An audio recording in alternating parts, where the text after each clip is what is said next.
आशा करता हूं आप सब बहुत अच्छे होंगे। मेरा नाम है सिद्धांत अग्निहोत्री। स्टडी ग्लोस पे आपको बहुत बहुत स्वागत है। क्या आपको स्लीपिंग डिसऑर्डर है?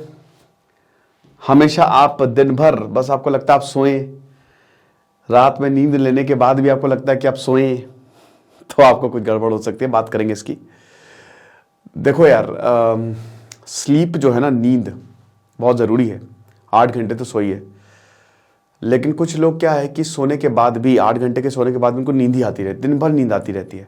और नींद आने का अलग बात है। कई बार क्या होता है, जैसे बोरिंग टास्क, जैसे कोई चीज़ आप बोर हैं, बोरिंग चीज़ कर रहे हैं, तो उसमें आप sleepy, you will feel sleepy. अब जैसे आप कोई पिक्चर देखने जाते हैं, कोई आप ऐसी एक्टिविटी करते हैं जिसमें बड़ी अच्छा लगता है, आपको खुशी होती है, तब आपको आपकी नींद उड़ जाएगी।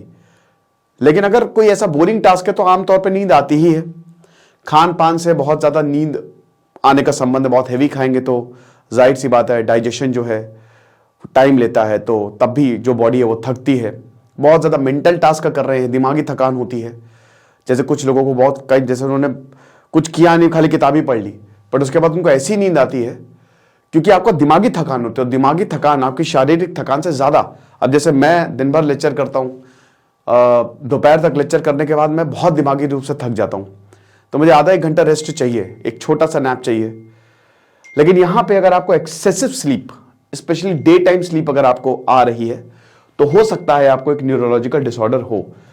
अब आपको बता दूं कि हमारा जो शानदार पॉर्न एडिक्शन का कोर्सेज को आप जरूर अवेल करें। हर दिन हम एक टेक्निक बताएंगे। बस अब 5 जनवरी से क्लास शुरू होने वाली है। आज तो हैप्पी न्यू ईयर भैया, आज आप आ रहे हैं, हैप्पी न्यू ईयर है, तो नया साल आप सबको मुबारक। 1 जनवरी है आज। उम्मीद करें कि ये साल आपके लिए बहुत बढ़िया हो, शानदार हो, जो आप चाहते हैं वो आपको मिले। और हमारी न्यू ईयर सेल भी जो है वो शुरू हो गई है। सारे कोर्सेज पे 30% ऑफ है। तो हम बात कर रहे थे स्लीप डिसऑर्डर की। तो इस स्लीप डिसऑर्डर का नाम है आइडियोपैथिक हाइपरसोम्निया। मेरा पेन चलाने का मन नहीं कर रहा है ठंड के कारण लेकिन मैं चला देता हूं। तो आइडियोपैथिक या आइडियोपैथिक हाइपरसोम्निया। हाइपरसोम्निया मतलब क्या होता है कि जब कुछ ज्यादा ही नींद आए। तो इसमें क्या होता है कि जैसे मान लीजिए कि आप 8-9 घंटे सो गए रात में, है ना, मस्त। उसके बाद जब आप उठेंगे ना, तो भी आपको एकदम लगेगा कि एक तो शरीर बहुत ज्यादा थक गया है और सोने का मन करेगा। ठीक है, तो हो सकता है आपको अच्छी नींद आने के बावजूद, ठीक है, तब भी आप बहुत ही थकान सा महसूस करें, तो ये न्यूरोलॉजिकल डिसऑर्डर है। वैसे नैक्रोलेप्सी, स्लीप एपनिया, ये भी एक तरीके से डिसऑर्डर होते हैं। नैक्रोलेप्सी तो बड़ा डेंजरस होता है। उसमें तो क्या होता है ना कि आप बात करते करते सो जाओगे। जैसे आप गाड़ी चला रहे, आप सो जाओगे, आपका दिमाग एकदम से काम करना बंद करके आप सो जाओगे। स्लीप एपनिया थोड़ा सा उससे बेटर होता है, बट फिर भी स्लीप एपनिया में भी प्रॉब्लम तो होती ही है, ठीक है ना। तो यहां पे नैक्रोलेप्सी तो काफी ज्यादा, सबसे डेंजरस सिचुएशन नैक्रोलेप्सी होती है। और प्रॉब्लम यह है कि इन स्लीपिंग डिसऑर्डर्स का ना कोई क्योर नहीं है। ये इसमें थेरेपी, लाइफस्टाइल चेंज करनी पड़ती है, मेडिकेशन चलती हैं, ठीक है। तो अब ये स्टडी हुई है जिसका नाम है प्रेवलेंस और course of idiopathic hypersomnia, Wisconsin sleep cohort study, जो पब्लिश हुई थी न्यूरोलॉजी में।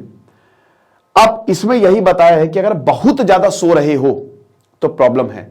स्टडी में 792 इंडिविजुअल्स को देखा गया और इसमें बताया गया कि 1.5%, 1.5%, यानी कि लगभग 12 लोग जो है, they exhibit symptom of idiopathic insomnia. हालांकि अब आप देख ही सकते हैं कि बहुत ज्यादा लोगों में नहीं होता है, ये 0.3 या 0.002 बहुत कम लोगों में ही होता है।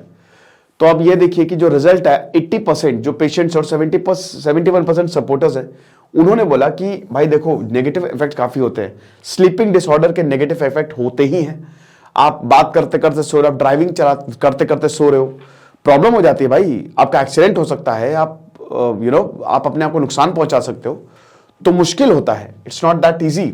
तो ये सारे डेटा जो है वो हमको सामने को मिले। अब होता क्या आइडियोपैथिक इंसोम्निया? बेसिकली इसमें बहुत ज्यादा, एक तो नींद आना और बहुत ज्यादा थकान होना, ये 2 मेन सिम्टम्स हमको देखने को मिलते हैं। कॉज क्या है वो अभी तक नहीं पता है। आखिरकार ये होता क्यों? दिमाग की गड़बड़ी से होता है कुछ। अब जिसको ये डिसऑर्डर होता है उसको 24 घंटे उसको नींद आएगी। अब आप बोलेंगे, अरे बाप रे सर, अब क्या करें, हमको भी नींद आती है, यानी कि हमको भी डिसऑर्डर है। अरे मूर्खों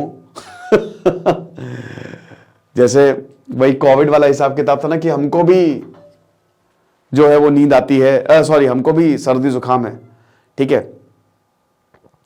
तो जो ऐसा सोच रहे हैं कि यार इंक्लूडिंग मी, मैं भी बहुत बड़ा मूर्ख हूं क्योंकि मुझे भी नींद आती काफी ज्यादा, डिस्पाइट कि मैं सो जाता हूं 7-8 घंटा, फिर भी नींद आती है मुझे, क्योंकि दिमागी थकान इतनी हो जाती है।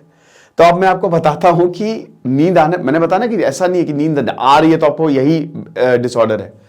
इसके सिम्टम्स थोड़ा सा अभी हम लोग डीप में जाके देखते हैं। सबसे पहले तो इसमें जब भी आप सोएंगे, स्लीप पैरालिसिस, जब आप सोएंगे एकदम से अरे कहां हैं हम, तो डिफिकल्टी वेकिंग अप, एक तो उठने में मुश्किल होती है बहुत गहरी नींद में, बहुत ही ज्यादा, और जब आप उठेंगे भी ना तो भी आप नींद में ही रहेंगे, है ना। फिर उसके बाद अलर्ट, फोकस, ये आप नहीं कर पाते हैं। और साथ ही साथ यहां पे आपकी जो ब्रेन एबिलिटी है, स्लीप वेक साइकिल, कि इतने घंटे सोना है, इतने घंटे जगना है, वो आपकी डिस्टर्ब हो जाती है, और ब्रेन जो है इसमें डिस्टिंग्विश ही नहीं कर पाता है, ठीक है ना। बाकी अगर बात करते हैं तो ये कॉज अभी तक हमको नहीं पता कि आखिरकार होता क्या है। स्लीप एपनिया और नैक्रोलेप्सी का कॉज तो हमको पता है, सिम्टम्स हम देख लेते हैं। अब सबसे बड़ी बात है, एक्सेसिव डे टाइम स्लीप आपको देखने को मिलेगी। ये डिसऑर्डर जो HI है, हाइपर इंसोम्निया, ये मतलब ही इसका डे टाइम में भी, दिन में भी आपको नींद आएगी। तो ये तो आपको नैक्रोलेप्सी टाइप 1 में भी देखने को मिलेगी, 2 तरीके की नैक्रोलेप्सी होते हैं, टाइप 2, और ये आइडियोपैथिक हाइपरसोम्निया में भी देखने को मिलेगी। स्लीप पैरालिसिस क्या होता है, आप कई बार ऐसा हुआ होगा आपको कि आपकी बॉडी हिल नहीं पा रही है, आप उठ गए हैं लेकिन आप कुछ भी हिला डुला, अपनी बॉडी का एक पार्ट नहीं हिला डुला पा रहे हैं, तो ये स्लीप पैरालिसिस होता है। ये कॉमन होता है, परेशान मत होइए, ठीक है। लेकिन अगर बहुत ही ज्यादा हो रहा है ये, तो फिर आपको नैक्रोलेप्सी हो सकता है, ठीक है। और ये जैसे मैं को जानता हूं, एक बार मैं गाड़ी चला तो पीछे सो गए, बातें करते करते सो गए, खर्राटे की आवाज आने लगा, अरे भैया, तो ऐसा होता है, डेंजरस होता है ना ये, कहीं पे भी आप सो सकते हो, आप अपने आप को नुकसान पहुंचा सकते हो। तो ये कभी कभी होता है आइडियोपैथिक। कैटाप्लेक्सी मतलब होता है लॉस ऑफ मसल टोन, जब आपकी मसल टोन मतलब क्या है कि जैसे मान लीजिए कि आपकी जो मसल है, आप उस पर कंट्रोल नहीं कर पा रहे, वो लूज हो जा रही है। कहने का मतलब आप बोल रहे हैं तो आपकी स्पीच ऐसे इस तरीके से, आप चल रहे हैं तो एकदम से आप अपने पैरों को कंट्रोल नहीं कर पा रहे, मसल को कंट्रोल नहीं कर पा रहे, गिर गए, ठीक है। तो ये नैक्रोलेप्सी टाइप 1 में सबसे ज्यादा, इनफैक्ट ये सबसे बड़ा डिस्टिंग्विश फैक्टर होता है टाइप 1 और टाइप 2 में, और ये बहुत ही ज्यादा डेंजरस होता है जब आपकी मसल टोन, क्योंकि आप अपनी मसल को ही कंट्रोल नहीं कर पा रहे, लूज हो जा रही है मसल, तो इट इज वेरी डेंजरस, ठीक है। और ये आपको आइडियोपैथिक हाइपरसोम्निया में देखने को नहीं मिलेगा। फिर उसके बाद मुश्किल होती है, ठीक है। देखिए इसमें नींद जो है ना बहुत गहरी नहीं, खुलती रहती है बीच बीच में, तो ये आपको आइडियोपैथिक इसमें देखने को नहीं मिलेगा। और उसके बाद रिफ्रेशिंग या फिर रिस्टोरिंग नैप्स, ये आपको कभी कभी इसमें देखने को मिलेंगे। नैक्रोलेप्सी में तो सब में देखने को मिलेगा बेसिकली, ठीक है। और स्लीप ड्रंकननेस, बहुत नशीली वाली नींद भैया, तो ये आपको आइडियोपैथिक हाइपरसोम्निया में देखने को मिलेगा। ऐसा लगता है 4-5 चढ़ा के जो इंसान सो गया है ना। अब इसको डायग्नोस कैसे किया जा सकता है, चलिए इस पे हम नजर डालते हैं। देखिए इसमें तो आपकी मेडिकल हिस्ट्री को चेक किया जाएगा, ठीक है। अगर आपको ऐसा कुछ है तो आप डॉक्टर के पास जाइए, आपकी स्लीप लॉग्स को देखा जाएगा।